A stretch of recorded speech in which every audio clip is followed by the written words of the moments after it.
आपणा सर्वांचं माझ्या YouTube चॅनलमध्ये सहर्ष स्वागत आहे। मित्रांनो, आज आपण सुट्टी असल्यामुळे घरीच आहे आणि आज आपण घराच्या पाठीमागच्या बाजूला अनेक दिवस चिमण्या यायच्या, म्हणून मग त्या चिमण्यांना राहण्यासाठी किंवा त्यांच्या निवाऱ्यासाठी एक पिल्लं लहान होती तोपर्यंत ती घरट्यामध्ये थांबत होती, परंतु जशी मोठी व्हायला लागली ती तशी वरून खाली यायला लागली आणि ती पडायला लागली। त्यामुळे त्या ठिकाणी आणि त्यांना घरट्यामध्ये ठेवलं तर ते वरनं पडूही लागलेले आहेत। अशा पद्धतीने ही अशी बाल्कनी आहे, कपडे इथं अशा आहेत आणि इथं या ठिकाणी अशी ही पिल्लं आहेत। यामध्येच हीच पाईपला बांधली होती आणि ही अशी 2 पिल्लं आहेत। ही पिल्लं प्रत्येक वेळेला आता पाईपमधून व खाली पडू लागले आणि त्यांना राहणे आता 2 दिवस झालं ही पिल्लं अशीच बाल्कनीमध्ये आहेत। महत्त्वाचं म्हणजे या ठिकाणी मांजर येत नाही, त्यामुळं हे बघू शकता हे 2 आहेत पिल्लं आणि अतिशय छोटी छोटी पिल्लं आहेत।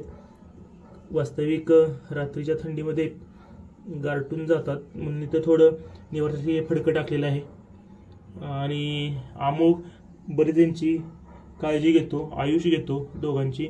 असे हे पक्षी आहेत आणि छोटीशी पाईप आहे, छोटी पाईप एक बाजू त्याची पॅक केली होती बघा। त्या चिमणीनं काय काय आणून ठेवलं होतं, अशा पद्धतीने आतलं आहे आणि हे अतिशय 2 एकत्र उभीला एकमेकांच्या थांबलेले आहेत। ज्या वेळेला बाल्कनीमध्ये कोण येईल त्यावेळेला तो पक्षी अशा पद्धतीने दार उघडून बाल्कनीमध्ये कोणी प्रवेश केला तरी पक्षी सारखा येत असतो, चिवचिवाट करत असतो मोठमोठ्यानं।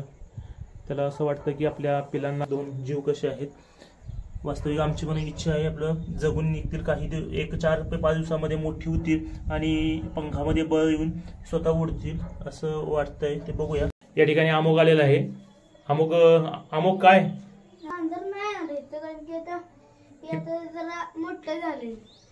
अरे पण खाऊन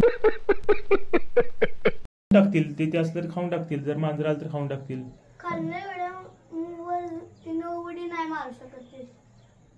मग 2 दिवस कसं काय पडली ती, सांग कशी काय पडली, इकडे बघ कशी पडली ती 2 दिवस।